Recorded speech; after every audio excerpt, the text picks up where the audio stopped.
छोट रौली लचकाबै छी कमरिया त हिल छोट रौली आई मारबौ गे गोली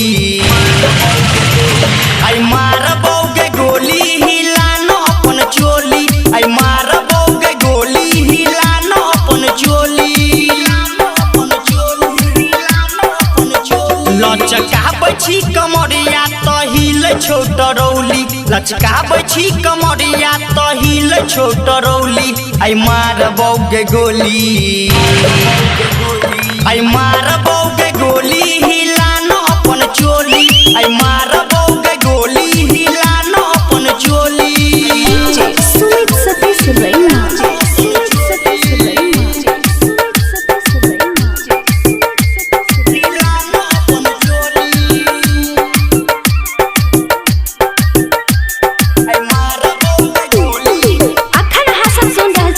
अन्नू रिकॉर्डिंग स्टूडियो के शानदार प्रस्तुति।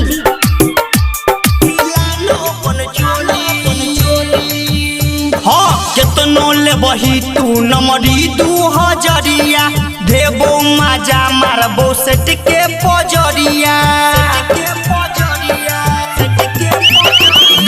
केतनो ले बही तू नमरी 2000 देबो माजा मारबो सेट के पजरिया छुए दे गोरे गोरे गाल हेगे लागै छी आइटम बाबान लचकाबै छी कमरिया त हिल छोगे चोली लचकाबै छी कमरिया त हिल छोगे चोली आई मारबौ गे गोली आई मारबौ गे गोली हिला न अपन चोली आई मारबौ गे गोली हिला न अपन चोली DJ Sumit satish रैना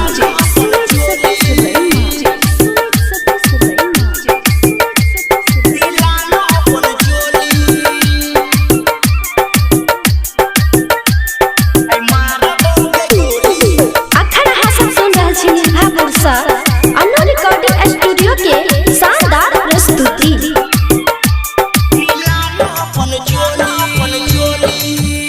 हाँ चोली लागै छौका छोड़िया जन टाइट गे छौरा से मारै चोले जर लाइट गे हाँ चोली लागै छौका छोड़िया जन टाइट गे छौरा पायलट बा मारौले जर लाइट गे अनहरिये में कीली लगे तो हे गई लहंगा में लालटेन जरे तो लचकाबै छी कमरिया त हिल छोगे चोली लचकाबै छी कमरिया त हिल छोगे चोली आई मारबौ गे गोली